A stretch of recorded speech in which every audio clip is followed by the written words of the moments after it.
Hello and welcome everybody to a Green Guy Productions video. Today we will be comparing the physics between all of the Forza Horizon games. To make the tests fair, I will be using the 1995 VW Corrado across all of the games except Forza Horizon 3, where unfortunately there isn't VW, so I will be using another boxy 90s car, the Alfa Romeo 155 Q4 from 1992. The games will be given a score out of 10 based on how realistic they are in each category. The first test will be to crash the car into a wall both in drive at 100 miles an hour and in reverse at 30. The second will be to crash the car into oncoming traffic at 40, 70, and 100 miles per hour. The final will be a rollover test, and as always, this will be recorded on an Xbox Series X. So let's jump right in with Forza Horizon.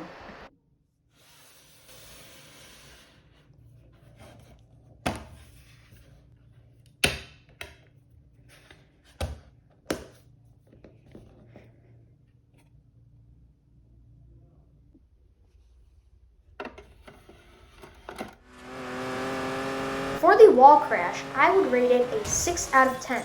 The bumpers bent where I hit it, glass and lights shattered and left an empty frame.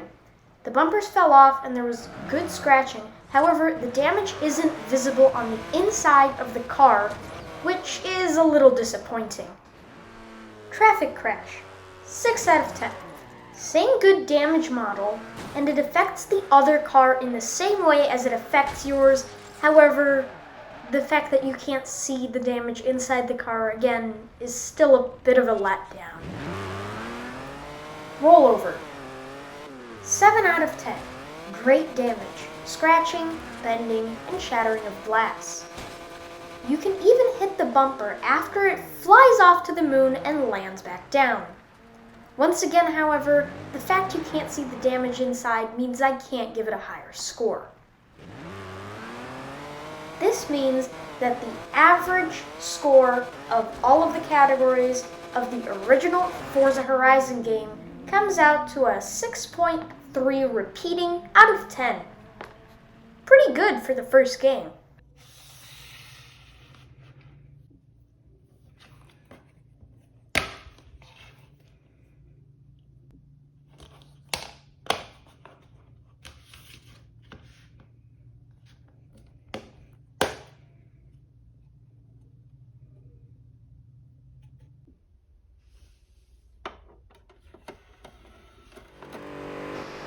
Forza Horizon 2, 7 out of 10 for the wall crash.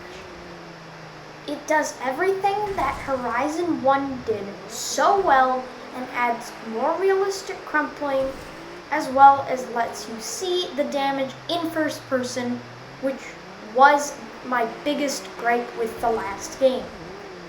The one thing it does worse is that windows don't leave empty frames anymore, they just crack, which isn't as big of a deal as not being able to see the damage in first person. Traffic crash, 7 out of 10. Once again, it takes everything that the original did but makes it look better and adds the ability to see damage inside. Car bumpers don't fly off to the moon anymore, but still remain on the ground so you can push them around for a bunch of fun. Rollover, 8 out of 10. Absolutely gorgeous damage model. Improves Horizon 1's and does a great job as its successor. This means that the average between the three categories for Forza Horizon 2 comes out to a 7.3 repeating out of 10, which is exactly 1 point higher than its predecessor. Really good Horizon 2, really good. Moving on to Forza Horizon 3, I have digital versions from now on, so there isn't a cool case for me to show you. Also, there isn't Volkswagen in this game, so I'll be testing the Alfa Romeo 155 Q4 from 1992. Wall crash, 5 out of 10. In this game, the cracking and shattering has improved since Horizon 2, However, the realistic bending and bumpers falling off has disappeared, most likely due to car manufacturers not wanting it in the game. This is unfortunate, but this is the point where the bumpers falling off will not be a thing in Forza Horizon Games.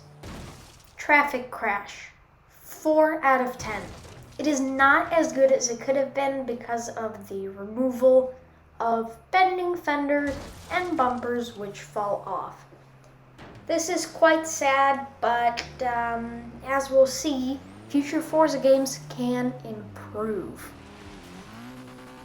Rollover, 6 out of 10. Once again, it lacks the bending bumpers, however it does add much better crumpling around the sides of the car, which is quite a nice improvement over Forza Horizon 2. So it's not like the developers just don't care. This brings the average between the three categories to a 5 out of 10, so still pretty good crash damage, just not as good as it could have been. Transferring over to Forza Horizon 4, the wall crash is a 6 out of 10. While still lacking bumpers that break off, the scratching and shattering has improved significantly. Traffic crash, 6 out of 10. The bending has been improved almost to its previous state. Unfortunately, the bumpers don't fall off, but this does get quite a bit better than Horizon 3, so I will forgive it.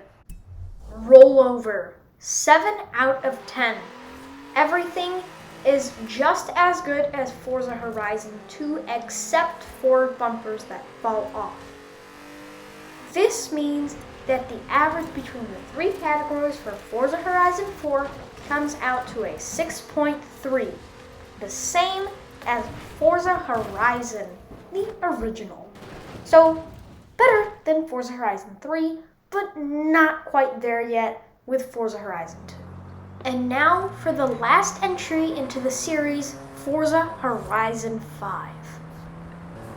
Wall crash. Somehow it manages to do even better than Horizon 4, and the rest is so good that I can forgive it for not having bumpers that fall off. Traffic crash, 6 out of 10.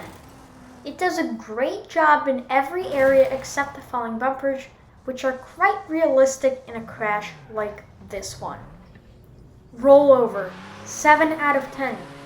Forza Horizon 5 does a phenomenal job at showcasing how a crash like this would look. And about the only game that would do a better job would be BeamNG Drive. Well, except for Forza Horizon 2. This means that the average between the three categories comes out to a 6.6 repeating. Comparing the averages, the overall best crash physics winner is Forza Horizon 2!